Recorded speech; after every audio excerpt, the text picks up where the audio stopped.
Welcome to the Crazy Chester Radio Hour.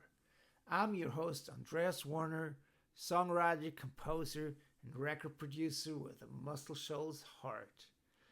And today, my Muscle Shoals heart is beating fast as I get the chance to talk to one of Muscle Shoals' great musical legends. Earl Peanutt Montgomery was there from the very beginning when they cut early hits on Arthur Alexander, which became the foundation for Muscle Shoals' recording scene. He later became George Jones's band leader and wrote over 70 songs for him and Tammy Wynette. Peanutt's adventures with George Jones is chronicled in the book The Legend of George Jones that he wrote with his wife Charlene, and he's also part of the George and Tammy TV show that's been critically acclaimed, and also some of those great stories were part of that incredible series called Tales from the Tour Bus. But now, without any further ado, let's get to my conversation with the great, the one, the only, Earl Peanutt Montgomery.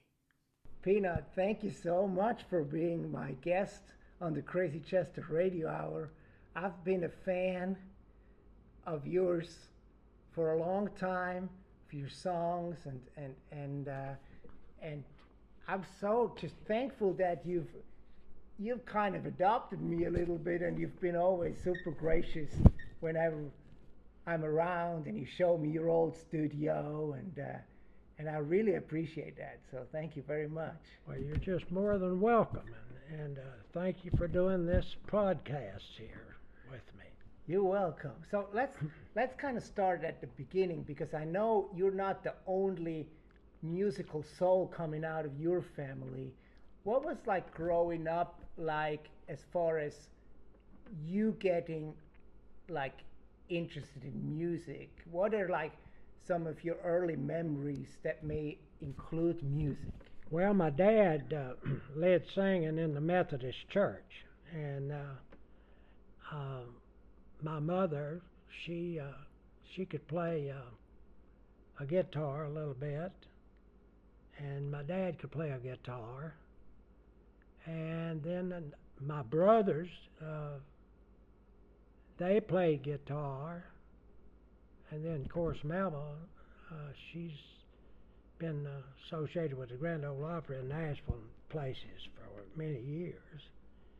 And I've just always been around music, you know. I grew up in, and I was the youngest of the family. I was the young one that saw it all happen, you know. Yeah. And so I learned from my siblings, and they taught me, you know, that they learned something I could learn from them. And I learned piano also from a neighbor, Dr. Stafford's. They had a piano at their house. We didn't have a piano. My dad, he played guitar, and usually it was like guitar and bass and open guitar. And I learned piano later, and I just went from learning to playing in local bands with buddies growing up, you know, in school, and then we began to play square dances, and then we began to branch out, and we started playing universities and colleges, and going to places like Alabama, Tuscaloosa, Nashville, Tennessee, and Auburn. We played Auburn sometimes, and so then we got in professionally. I joined the Grand Ole Opry. I played bass on the Grand Ole Opry for about 2 solid years, and played on and off a couple of years out of Nashville, and traveled playing the bass and guitar and rhythm, And I got in the recording studios and got in there with people like Billy Sherrill and Rick Hall. Do you remember like the first time you went in to record? Yeah, something similar. I guess even radio made me real nervous, you know. But I was bad nervous in the studio, you know. Yeah. And like early, was that around the time you worked with Bobby Denton? yeah, I played in bands, local bands, and we would go and play the universities like Tuscaloosa and Auburn and Mississippi, Ole Miss and Georgia, Tennessee. We'd play around, and I'd play in different bands. I played with the Charlie Sin. Charlie Sin had a band, and I played with him a year, maybe 2 years. Junior Thompson, he was a local guy that played out of Birmingham, and I worked with him, I don't know, 2 or 3 years. And Bobby Denton, he was later became the senator in Alabama, but he was in the music business in the early days in the 50s. That Fallen Star song. Yeah, Fallen Star had that, and so I played guitar with him for a while. Did you play on that record too? I didn't play on. I played. I played rhythm in Fallen Star. Yeah, and I played. We recorded that at WLAY radio station. Yeah. And I played on quite a few Bobby Denton and Junior Thompson records. Now, the first Junior Thompson record was recorded, I think he did that at Sun in Memphis, and he did that with Jets. Okay. He had a group called the Jets, and they had played some out of Birmingham, and he became friends with them, so he... Was that Kenny Lovelace and his brother? And who was that? Kenny Lovelace, who later... Oh, Kenny. Was Kenny he Lovelace. part of that for the Jets?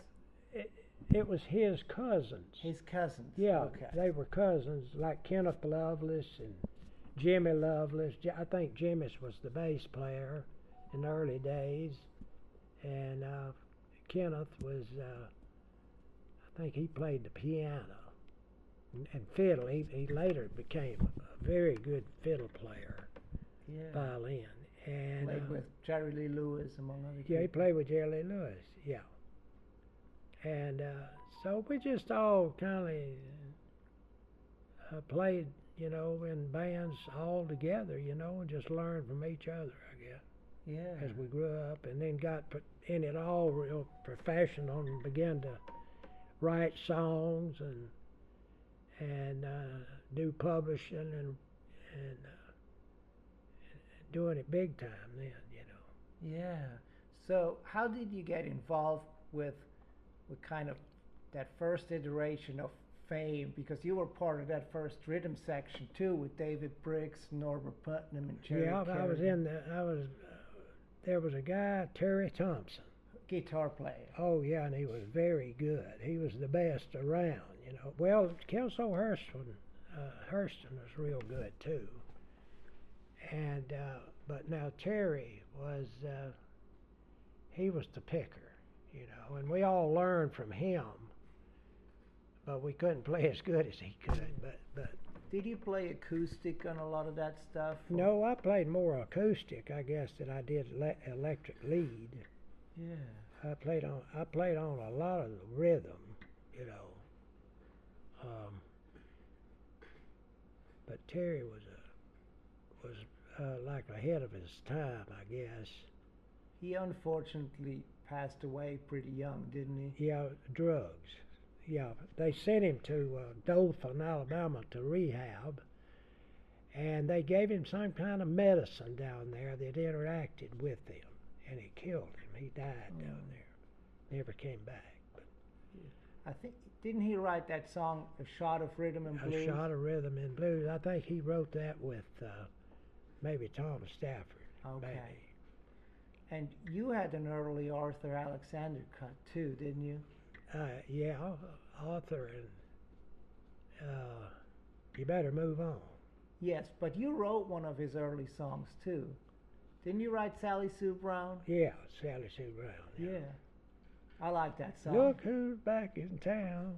Yeah. Didn't Bob Dylan cut that too? He did, yeah. Yeah. And Elvis Costello. And there've been a bunch of people recorded. I thought that was good at Bob Dylan to record something I wrote, you know. Sure. Was that your first cut as a songwriter, or did you have anything before? Did I have anything Is that before? your first cut as a No, songwriter? no. I'd written for. I think I wrote for George Jones before that. Oh, I see. I didn't know that association with George goes back to even. Oh yeah, before it goes back to the '60s. Okay. Yeah, about '63, I guess. And you ended Gene up. Pitney. I wrote for Gene Pitney too. And you ended up like writing 73 songs for 73 for George Jones. Yeah, and I either wrote part, or I wrote all, or I wrote half, or thirds, or fourth, or some of them I wrote all of them. And I wrote 31 for Tammy Wynette. Yeah. And I had a lot of songs recorded. I mean, I guess I hold the record for writing the most for a big star like George Jones. He became a superstar. Absolutely. And some of those songs became Some big of them hits. became standards, I guess. So how did your association with George start? Was that through your It started sister? through Melba, my sister. Yes. Alonzo and Oscar had recorded Melba, and they had a little record company that they had started. And Sharp Jackson was a dobro player, and he was playing with Kitty Wells and Alonzo and Oscar. And so we got in with them through Showbud Guitar Company, and he began to record and produce Melba. And of course, she went to work with Roy Acuff later, and we just went from one thing to something else. Any door that would open that would help us, or we could help somebody, we went through the door, you know, and got in and just did whatever came to us. That's all we did was just full-time music. We either went on tours. I would work with bands. I'd go out on the road with different bands. I'd work with Tex Ritter, Red Foley, Cowboy Copas. I worked with Patsy Cline. Played off the Grand Ole Opry, and I'd go on the road on the weekends sometimes, and I'd go out on the road. Did you always live in the Shoals and were based here, or did you also No, I move up? lived in Nashville for a good while. 2 or 3 times I moved to Nashville. Okay. And then I'd come back down here. I'd move back down here. And I was just, I guess it was just wherever the music called, whatever it called for, we were always wanting to take part there, you know. Yeah. What did you always play guitar, or did you sometimes play bass? No, I played bass. I played the bass a lot on the road. I played electric bass and I played upright bass. I was an upright bass player too. Do you remember what kind of electric bass you played back then? Oh, Fender. Yeah, I played Fender. Of course, I had Gibsons too. You know, I've had them all. Gibson guitars, Fender guitars.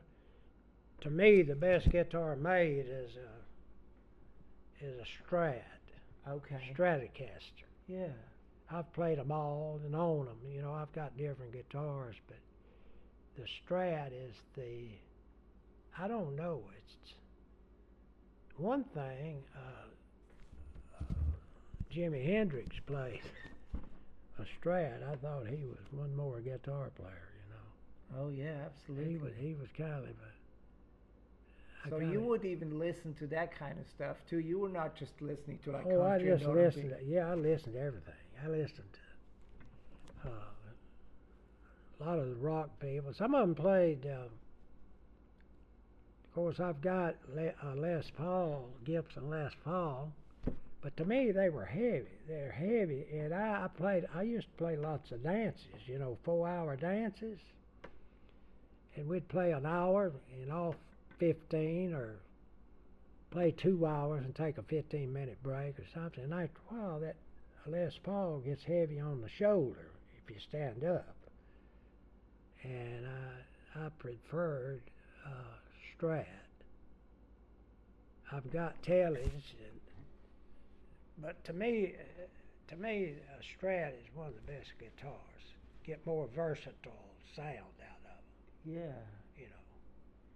But when you played like with George Jones, although you also played in his band, I played rhythm mostly with George. Yeah, but your role was much more involved than that. You're kind of his right-hand man and songwriter and confidant. How would you describe your role? Well, I was kind of a gopher, go get it, go get this, or go do that. I'd run errands for him, and we became buddies to where we fished together, we hunted together, we drank together, got drunk together, got shot at together, I mean, after a while, it kind of got a little hairy,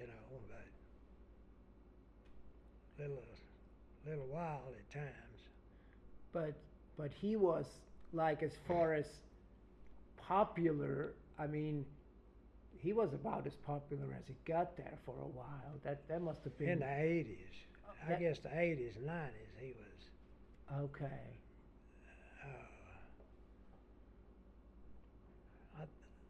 I've known him, getting 50 to 80,000 a night, so that's pretty popular, making that kind of money. Yeah. I don't know what he wound up doing, but later on in years before he died, I don't know what he was making then, but he had done real good in life. But George and I were like brothers. I mean, we were close, but drugs will change your personality, and it would change the way you thought, and you might love somebody but hate them next week. If you got on drugs, it might change the way you thought, and change your personality. Yeah. He cut down on me with a pistol one night, shot at me with a .38, and it went in the door, in the chrome on top by the window on the door. He shot at me. I was in my car, had my arms hanging out like that, and he shot over my hands. That was scary. I bet. So, when him and Tammy Wynette got together, they were also a Yeah, I was with them through their marriage, But was that, I know both you and your wife Charlene, they were like good friends with George and Tammy. We were with them through their marriage, I guess. We were friends before they married and friends after they married, divorced, But Tammy, I wrote for her company a couple of different contracts with her, and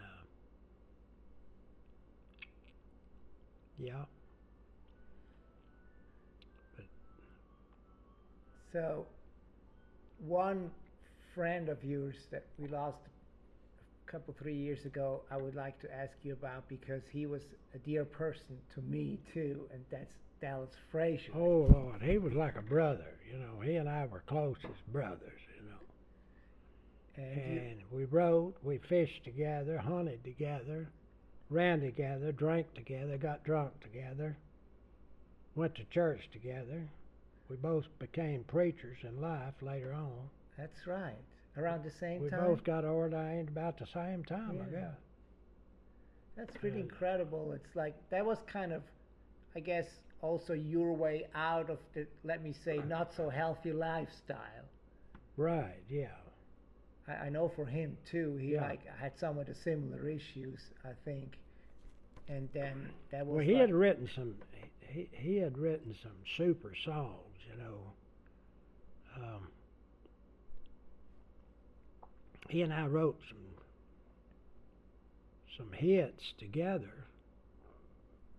We wrote one number one with Tanya Tucker. What's Your Mama's Name, Child? We wrote that together. oh, I see, yeah. And he wrote There Goes My Everything that many people recorded. Yeah, You know, Elvira. Elvis. Yeah, he wrote Elvira for the Oak Ridge Boys. Had number one on that big song. If My Heart Had Windows, that's one I like. That's a very good song. Yeah. You know what I loved about him too? But he was like super like self-conscious He could about play his piano playing. piano. But he was my favorite. He had a little bit of New Orleans Oh, in there. yeah. He had some licks on that piano. Oh, yeah. He had some like double lick stuff, you know. Yeah, I loved that. And he could play. And yeah, he'd make you feel good just being around him, you know. Mhm. Yeah, he was one of my.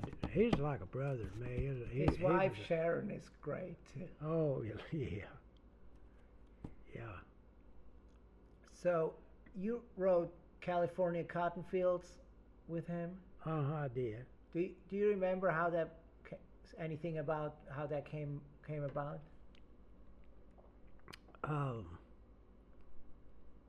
Because he was from like Well, California. he was from California, Bakersfield Bakersfield, area. and I don't know. I don't know how we started California Cottonfields. I know how we started. What's Your Mama's Name, child? Well, then let's talk about that one. Well, he would come down and he didn't like going to bed at night without some beer. If we ran low on beer, he wanted to go get some beer. And he said, I might wake up in the morning and want a beer, and if we don't have any, he said, I just get nervous. I said, well, let's just go get some, and we'd go get beer before we go to bed. And we went to the line and got some beer. And on the way back, he started chucking to himself, chuckle-looking over there, you know, and going, ha, ha, ha.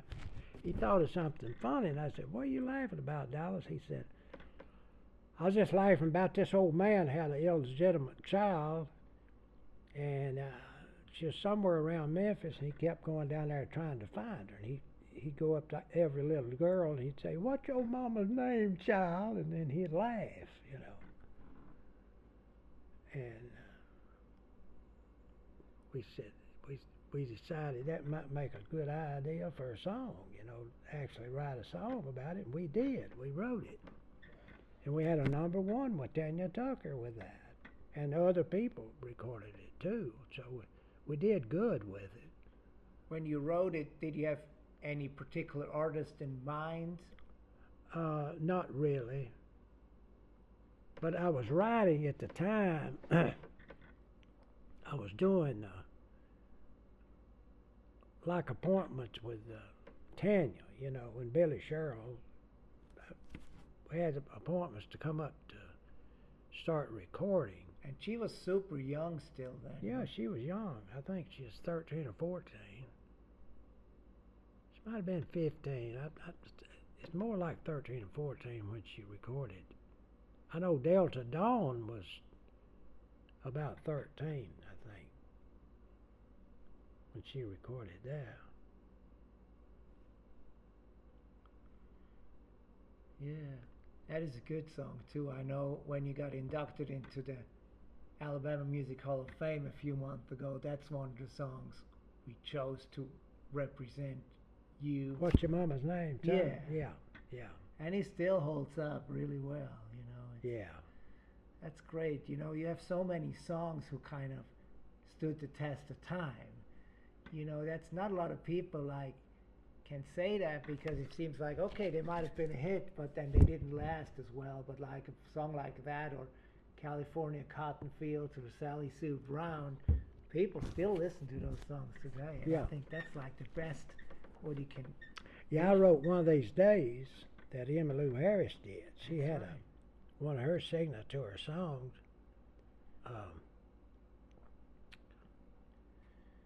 I remember they had called me and told me that I had some, I needed to come to Nashville the next day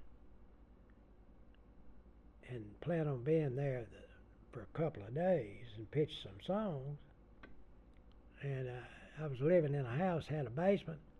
I started down in the basement to write, and I sat down in the floor on the top step of the stairs,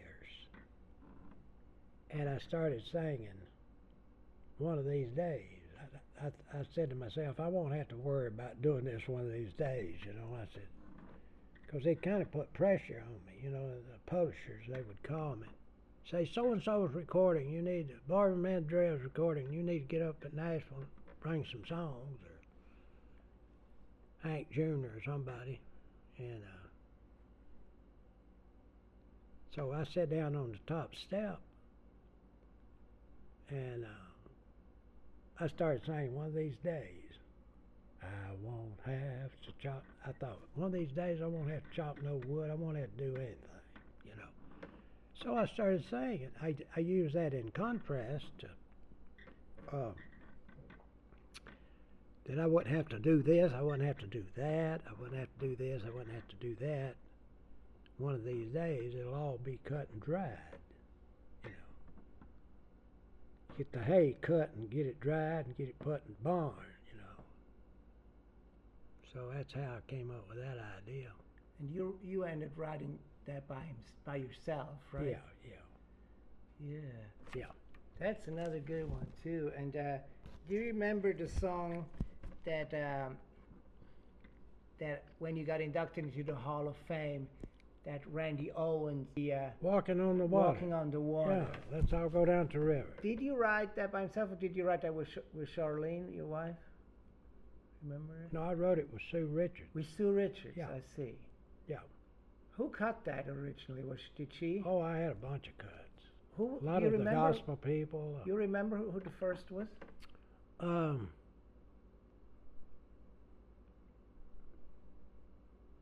Let's all go down to the river. I believe George Jones did it first. Okay. I really liked that one. I think It's a good one. George and Tammy did it first. I can't remember, but I had I had about 15 cuts on it. I'm talking about good cuts, you know. Yeah. Different, with named people, you know. You know, many people. I don't know. I've probably got 30 or 40 cuts on it of good names, you know. Yeah. Of all your songs, do you have any like favorite cuts? Not necessarily like the biggest hits, but like some that you just really love. One of my favorite songs I wrote is Where Grass Won't Grow.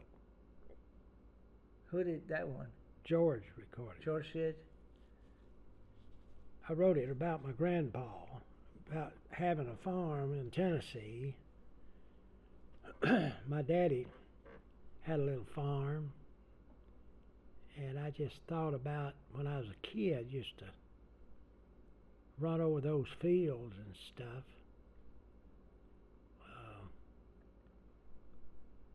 Follow my daddy, he'd plow mules. You know, he had a pair of mules. He'd plow.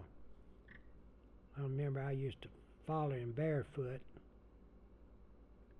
when he'd be plowing, and I'd pick up those little grub worms and play with them and stuff. And I thought about that, and thought about living on the farm, and I wrote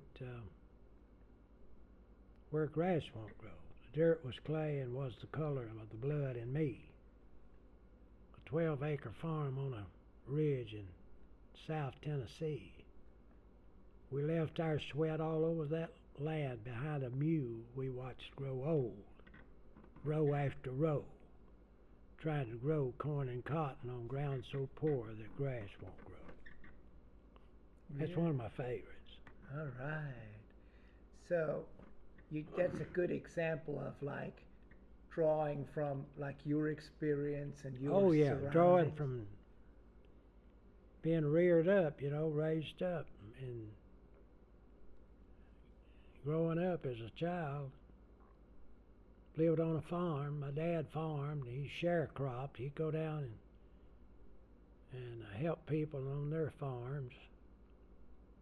And no country boy. I was raised country. So my dad moved to Florence, Alabama, and went to work at the Flags knitting mill. He helped make material to make T-shirts out of. Okay. And so that's how we moved. We lived in Waynesboro, Tennessee at the time. And my mother worked for Dr. Wood at the hospital. And she was a nurse's aide, I guess you call it. Were you born in Waynesboro? No, I was born in Cypress End. Tennessee? Cypress End. It's a place just over the state line in Tennessee. And it's just a little south of Collinswood and close to Orange City.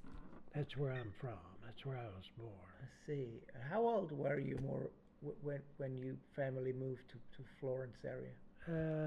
I was in my I was about 13, I guess.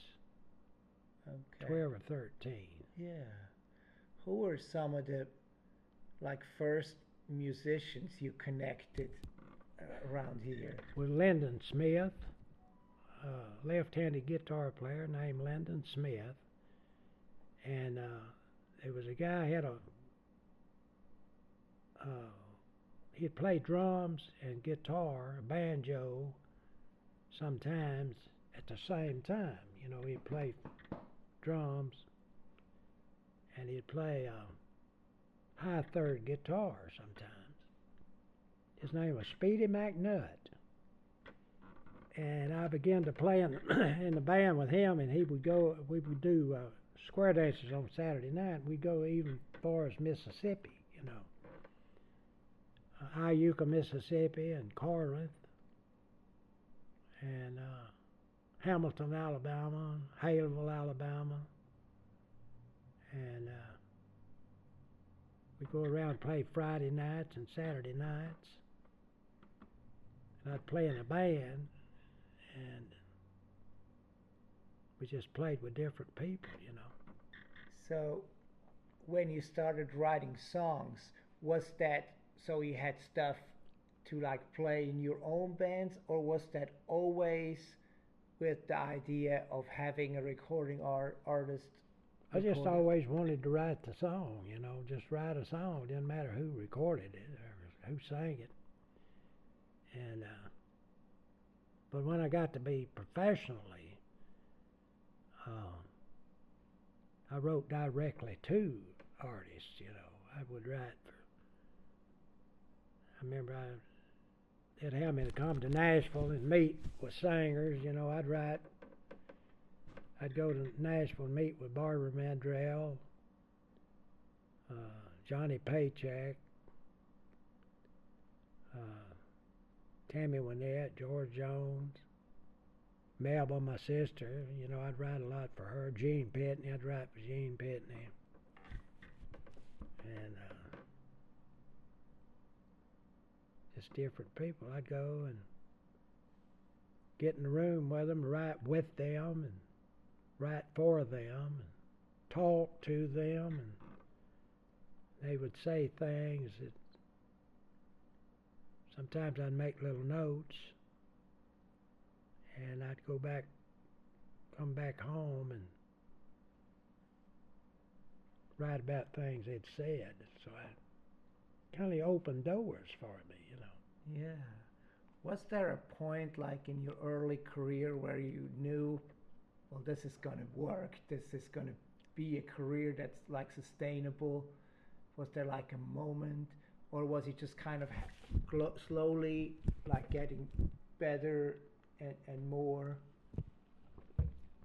Yeah, when they started giving me checks, when they started sending me checks, sending me money, you know, and giving me guarantees and giving me salaries, you know, by the week.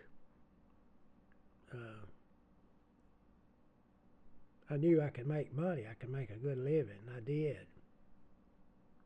You know, you can make a good living writing songs. Yeah, that's pretty incredible too. It's like when you were young, so it was always like music was always what you wanted to do, or did you have like another different, well, you maybe I'll continue what my father is doing in the farming business? Was that ever like a thought, or you got into music early enough to know this is going to be my path? Yeah, I didn't want to be a farmer. I didn't want to, because when I was little, I would pick cotton some. Daddy'd, you know, make us kids pick cotton some, but I knew I didn't want to do that. I didn't want to raise horses. I didn't want to raise cows, and I didn't want to plow the earth. I didn't want to till the land. I didn't want to do none of that. I was wanted to be creative, I guess, more creative. Yeah. Is that like your parents, is that something that was like accepted, or did it take a while, or like a few checks for them to realize that what you're pursuing is legit? Well, they saw that we. Now one of my brothers, next to my oldest brother, he was a friend of Hank Williams Sr. What's his name? Aaron, Aaron, Aaron, and he lived in Peoria, Illinois, and he was an engraver. He made his living being an engraver. But in the early days, Hank Sr. used to come over to his house. He'd play Peoria, you know, and they'd drink together, and Hank would wind up at his house over there, you know. But then my oldest brother, his name was James, and he lived in Waynesboro, Tennessee, and he was a farmer. And he wound up retiring from Murray, Ohio, building bicycles in Lawrenceburg. And he retired from that. And then I had Aaron was an engraver. He owned Cameo Engraving in Peoria. And then I had a brother named Monday Cranston. And he came out of the Navy. He was in the Navy for a long time. And he came out of the Navy, and he went to Caterpillar and became a certified diesel mechanic on diesel engines, you know. Yeah. And he worked at Caterpillar in Peoria. Was Melba the only sister? No, I had a sister named Ruth, my oldest sister. She was just a good old Christian woman.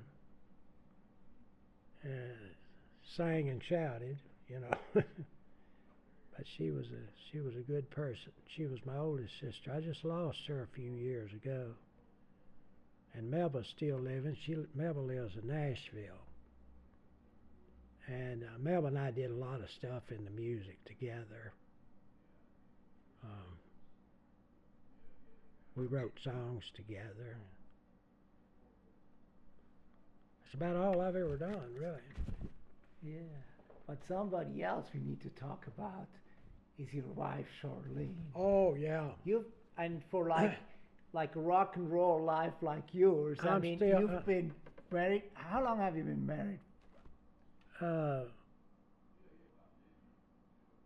Now, don't slip on this one. 66. Okay. 1966. That's a long time ago. That is a long time. That's 60. It's about 60 years, 60 something years. Yeah, it is. That's And incredible. I wouldn't have lived. You know, I wouldn't have lived. I'd have died years ago had it not been for that woman, So Charlene. how did you meet? I met her at a fair. She was walking down the Midway. I thought that's the most beautiful woman in the world. She still She is was like, too. she was like 17. And I met her at the fair, went up to her, started talking to her, and just kept knowing her all through the years, and finally we got married. But, oh Lord, she's helped me beyond imagination, you know. I would have died years ago. I'd have been on drugs. I'd have died overdosed or drunk laying out in the woods somewhere on the side of the road. She helped save me, you know. She helped me. How beautiful.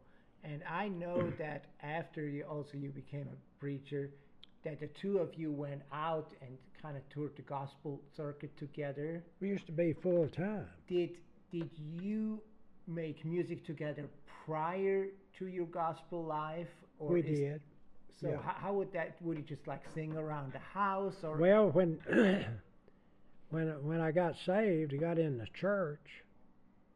I began studying the Bible. You know, of course, my dad was a Christian man, and he had like brought us up in the church. He'd lead singing, and he'd go around and at revivals, he'd lead revivals, sing, you know, do music at revivals and stuff when I was little. And but Charlene and I, we got in the church. We got baptized and got in the church, Baptist church, and I started studying the Bible, and they ordained me as a preacher, and I began to doing like traveling, doing revivals. You know, they'd book me from Oklahoma to New York. You know, go out and I'd do a week at a time, 2 weeks, a month. I have been gone a month nearly. You know, I go out and do revivals, and shows, and I used to do Monday through Sunday night, every night of the week. Yeah. Somewhere in a church, somewhere, or stage show or something. Did But it's been good. It's been a good life. Yeah.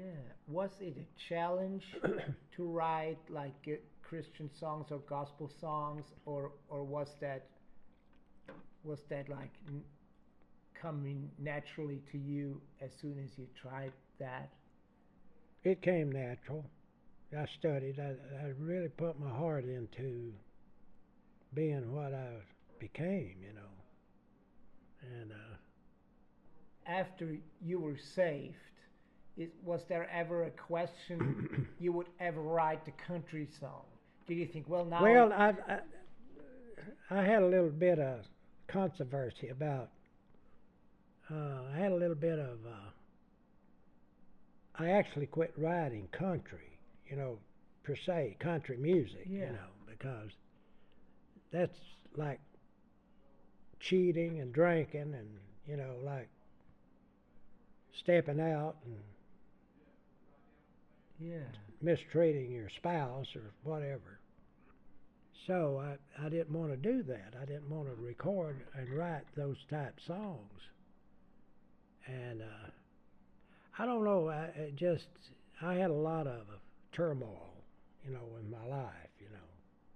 And then I'd have somebody pulling on me, wanting me to do this. So and so's got a session in Nashville. They want you to come write songs with them, and and I'd be pulled that way, and then I'd have people calling, wanting me to do gospel and church songs. I'd be pulled over this way, So but I chose to never give up with the Lord. I've never quit believing and loving Jesus Christ, Yeah. And I've stayed with him, Yeah. He said, "I'll never leave you nor forsake you." So I'm not going to leave him. So I stay with him, Yeah. And I think just knowing you probably agree when I said that a mixture of being married to Charlene and having a strong faith are two of the main ingredients why you're still doing so well. Yeah, and I'm 82. I'm 82 years old, and I never thought I'd have lived to be this old, Yeah. But I've done something right, believed right, or something to, But you look great. And it's Thank you. always great to be around you. And one other thing I find really interesting and must be gratifying is you have somewhat of a, I don't know what I should call it, like the last few years seem to be almost a little bit like a victory lap, because I know like you and Charlene finally got that great book out about your time with George Jones, and that got a lot of interest. Yeah. And then you were like not in one, but two TV shows basically. One is the Tales from the Tour Bus, Yeah. where they used, partner with you, and the George and Tammy show, which is a huge success, where you're like, I mean, the character who plays you is all over it, and that must be pretty cool. Yeah, it's you kind of have to pinch yourself sometimes to think, am I dreaming or is this true? Somebody like Walter Goggins playing you, and they were so nice. They'd have me to come, and they'd have Charlene and me to come, be with them, and they just treated us with royalty. And they told me not long ago they were going to put us in another movie that Andrew Lazar, he's the producer of George and Tammy, one of the producers. I think there's about 3 of them. And he told me, "Peanut, I'll put you and Charlene in another movie one day." So I don't know. I thought that was kind of cool, to actually play in it, Absolutely. And I got good write-ups, They would say that they thought I did good singing on the sidewalk. And Charlene came along, picked George up, and took him to Nashville, took him home, Yeah. And I thought that was kind of cool, Yeah, absolutely. that she was driving the car. But they were just very wonderful people. And now we're sitting in the Earl Peanutt Montgomery Museum, which is just a treasure trove of stuff you've collected through all, you and Charlene have collected. Yeah, all we've through collected your for career. years. I collected in the 50s. I'd collect memorabilia, and I'd go around shows, and then in my travel I would collect stuff. And you're in the Alabama Music Hall of Fame. Yeah. You're in the Musicians Hall of Fame in Nashville too. Yeah. I just look at the. You see Okay. that? See that? Those 2 old men on the bench, Yeah. on that Coca-Cola bench. Well, George brought that to me one day, and he said, "Peanut, this is you and me." He said, "This is you and me one day, sitting out on the bench, wondering what we're gonna do next." And I wouldn't think. I mean, nobody could buy that from me. he gave me that, and he said, and it kind of looks like both of us. Yeah, That's the way we dressed, with cowboy hats on, and he said, "That's you and me." Yeah. And he brought that and gave it to. He'd been out on the road. I think he bought it at an airport or somewhere when he was flying, and he brought it to me. And I'd meet famous people, and I'd get autographs, or I'd get something, a souvenir from them or something. And in my travels, you know, I'd get a lot of overseas stuff. I'd work for the Army and the Navy and Air Force, and I'd go on tours to foreign countries and stuff. And I'd bring back something, souvenir or something. But now I met Johnny Bench. That's the hind catcher for the Cincinnati Reds, you know, right. baseball team. Yeah. And George and us, we did Cincinnati one night. He came to that show, and somebody took a picture of us and sent it to me. Yeah. But so after we met, I wrote a song called Peanut Montgomery. oh yeah, I Because remember that. I remember you just kind of it was super like impressed, because like what I love about you, and also some about the other musicians, you guys are like real characters, you know. They don't make you twice, you know. There's only one Peanut Montgomery. And I wrote a little song, kind of how I Yeah, I remember you experienced did that to me. and yeah. then you came into the studio and played on it. Yeah. I remember that. And then you had written a song with Mark Normore, I think you and Charlene, about your early days at Fame, and you came in at the studio too and played on it. It was called Wilson Dam Road. Yeah, Wilson Down Road. Yeah. Yeah, I remember that. And then we wrote a song together once at where you had the old studio. It was called Driving Me Crazy. I remember it now. Yeah. And I just What was the name of that? Driving Me Crazy. It was your title. Driving Me Crazy. I'll find the little work tape. I'll find it and play it for you. Yeah, we did a little tape on it, didn't we? We're just kind of there, just you and I think. We didn't go into the studio, but maybe we got to do that someday. Yeah. But do you still write sometimes? Sometimes, yeah. That's great. I would love to hear some of your more recent things. Well, I'm pretty impressed how much it's great, you know. We've been talking for almost an hour, and I mean, I know we could keep going for a long time, but that's one thing I like about you too. You never run out of interesting stuff to talk about. Sometimes I remember, like at the Hall of Fame induction, we kind of had to say, "Hey, we got to keep going," you know. But I really like that, and I know you might not be like trying to teach me anything, but by being around you, you know, I try to pick up stuff and learn from you, and just kind of, you know, something. Yeah. And that's really interesting, you know, that you and some of your fellow musicians have kind of. Well, see, I've learned to do that, and being around people, I gathered ideas for songs and stories and stuff by observing people, you know, and talking to them. And communication is one of the greatest things there are, you know. Yeah. And to music is a communicate. great way to communicate. Yeah, too.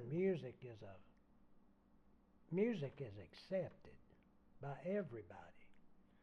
Now they might not like country, but they'll like gospel, or they may not like pop, but they'll like jazz. Yeah, you that's know. why they call Music it is a universal language. It's a universal language, and people can be sad. I think there'd have been a lot of wars had it not been for music. Yeah. I think people had music and kept people from having war at times. Absolutely. Because it was comforting, you know. Absolutely. And also, like, that's what I think is really great about music. You might write a song and it has a specific meaning to you, but sometimes people, if they, experience the song, Like it double connects meaning. with their life, and it means maybe something different. Yeah, Maybe you double meaning. absolutely, and that is a beautiful. Yeah, I've thing. written songs with double meaning, and it would hit people one way and it would hit somebody else another way, Yeah. But it's all good things comes from God, and Thank you so much for spending this hour with me and Pleasure. sharing all these great stories. You're one of the all-time greats, Peanut, and I'm just glad I'm just old to Peanut. know you. I'm just old Peanut. Well, you're But, the Peanut. But no, I've had a lot of help from people. I didn't do all my career. I didn't do myself. I got help from people, and I gathered from people, and You helped a lot of people too. well, we have to help as we get help. We have to do that, and I appreciate you doing this interview here. What? You're very, very welcome, and thank you so much. And I wish you the best of health. I can wish you, and that Thank you. Same to you. You're I going to hope be you around keep for a good while and health. healthy, and just thank you for being my friend. Thank you for being my friend, Andreas. Oh, it's my honor and my pleasure. Well, all righty. God bless you, you and the people that hear this later. God bless them too.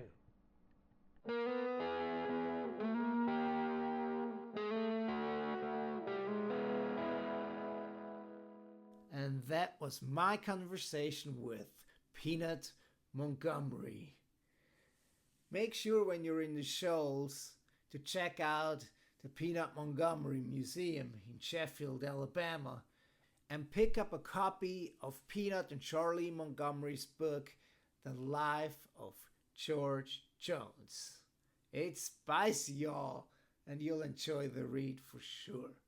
So, if you enjoyed today's episode, please make sure to check out some of our earlier episodes. There's quite a few that I did with Muscle Shoals music luminaries. And if you enjoyed it, make sure to subscribe and like the podcast wherever you're listening.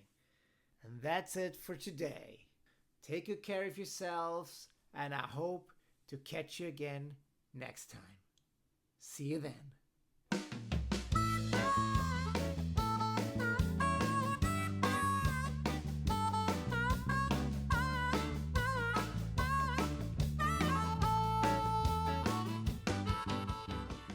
Crazy Chester Radio Hour was created and produced by me, Andreas Werner, producer, songwriter, composer for the Muscle Shoals Heart. The theme song is performed by Jimmy Hall of Wet Willie and Funky Chester Rhythm Section. It was recorded at Creative Workshop Studio in Nashville, Tennessee. You can find out more about the podcast and myself at crazychesterrecords.com or on Instagram at crazychesterrecords.